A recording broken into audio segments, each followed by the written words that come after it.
Colonials set to head west for the first time in 3 seasons as they'll be taking on Air Force, Atlantic hockey rival, this weekend, Friday and Saturday. I'm Matt Gajtka, joined by head coach Derek Schooley. And Coach, earlier this week at your radio show at All-Star Sports Bar and Grill, you mentioned that was kind of like your coaching internship. That was your last stop at Air Force before you came here to start this program.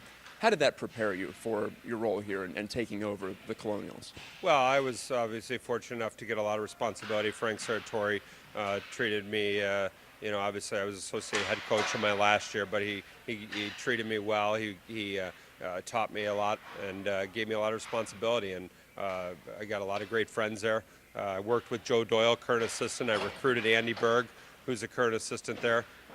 They're very good friends of mine, and we've had a great relationship. And like I said, I probably wouldn't be in this position without the confidence that Frank Serratori showed in me as a young assistant, volunteer assistant coming out of Cornell. And I was there for 5 years, and I was fortunate enough for him to prepare me to take the right direction and lead this program from here. So that'll be unique getting out there, as I said, for the first time since the 2015-16 season. Only a handful of your players have played out there at altitude. Is there any kind of advice you can offer them on the challenges that presents? Well, first of all, obviously the story of me and Frank is old news. I mean, I've been here 15 years now, and he did so many good things for me. But now we coach against each other. I've been fortunate enough to play for him, coach with him, and now we're coaching peers. So that's not the story. The story is our players against their players, and making sure that we're ready to go play 120 minutes, just like we did this past weekend. Making sure that we're diligent in everything we do. You talked about the altitude. The altitude plays a little bit of plays a little bit into it, because you got to make sure you shorten your shifts. You got to make sure that you move as fast as you can and then get off the ice. And it plays more into it the second night. So we have to make sure that we worry about the first night. But I really liked our effort this past weekend, and hopefully it can continue for another 2 straight games. Air Force has maybe hit a bit of a rough stretch, but they're always right near the top of the conference standings. Of course, you faced them in the last 2 Atlantic Hockey Championship games. Even when they're not perhaps putting the wins on the board, they're not giving up a lot of goals. So what do you have to do to continue your offensive success from last weekend? Well, I mean, to say that because they went 0-1-3 in their last 4 is a down.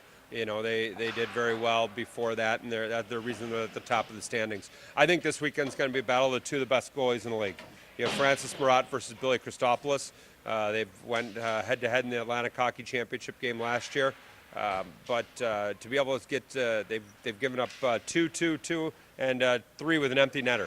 So they're averaging right around 2 a game, and we got to make sure that we get pucks to the net. We got to take away his eyes, and we've got to challenge them right off the bat, and we got to take advantage of our shots, because they're very stingy when it comes to giving up shots, and we got to make sure we do a good job of taking advantage and shooting the puck when we can. There's been a lot of talk about your freshman, the 11-man class, Nick Lalonde being named Atlantic Hockey Rookie of the Week, and of course all the contributions that we've seen from them. But we didn't talk about this past weekend at Canisius.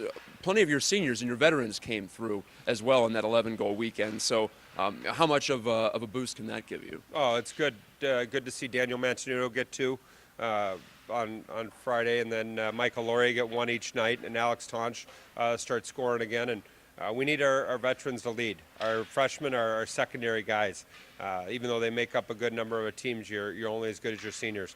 And I thought Brandon Watt was very good. Kyle Horstman had an unbelievable back check to set up a goal that Laurier scored. Laurier with 2 goals. Brandon Watt was moving like his old self again, and creating opportunities and creating chances. So our seniors did play a big part in it, and we had good goaltending this weekend, and we need to continue moving forward. Eric Israel had a goal. So that's a lot of seniors contributing in big ways, and we need that to continue. Well, we look forward to seeing how the Colonials do out at Air Force. 9 o'clock Eastern Time start on Friday, 7 o'clock Eastern Time on Saturday. We'll have the live play-by-play on the Facebook page, in addition to full coverage at rmucolonials.com.